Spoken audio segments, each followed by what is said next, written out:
¿Alguien o nadie? ¿Le ha parecido justo el empate al final? Si vemos por los últimos minutos y el empuje de San Andreu, puede ser que sí. O sea, los últimos minutos, a raíz de la expulsión, a partir de ahí dominaron todo el partido, dominaron la forma de juego, mucho más directa, no supimos resolver el tema del juego aéreo y nos fueron metiendo cada vez más en nuestra portería y a partir de ahí crearon muchas ocasiones, algunas ocasiones, pero sí, viendo eso.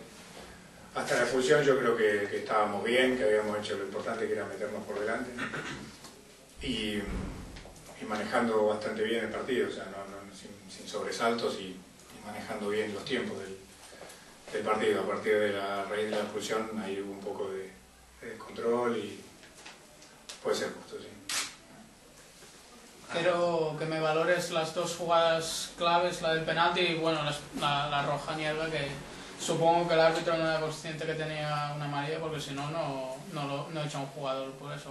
Si no sos consciente que tiene una amarilla, está en el partido, o sea, si no vive el partido y no se da cuenta de lo que está haciendo, complicado vamos. La del penalti, yo estoy en la grada, no la vi muy bien, pero sí, tampoco hubo demasiadas protestas.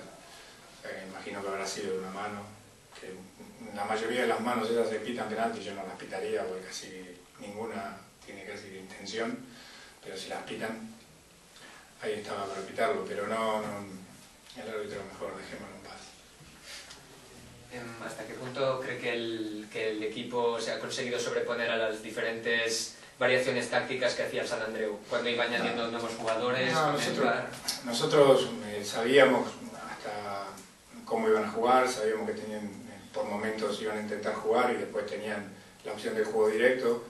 Nosotros sufrimos con el juego directo, es absurdo negarlo porque ya pasaron varios meses ya como para estar ocultando que sufrimos el balón aéreo, el frontal, no la pelota parada, el de juego. Y sabíamos que teníamos en contra esa opción de ellos, pero teníamos hablado cómo defenderla y no lo supimos hacer, no lo hicimos bien. ¿Y usted cómo valora la actuación de sus centrales ante la presencia de un delantero tan poderoso como Edgar hoy? Que no entendimos cómo teníamos que defenderlo. La valoración de los centrales en el conjunto del partido, bien, o sea, en general estuvieron bien, hasta que se nos presenta esta situación, esta manera de defender y no la supimos resolver, o sea que hasta ahí bien y después esto no lo supimos resolver, o sea que no estuvimos bien en eso.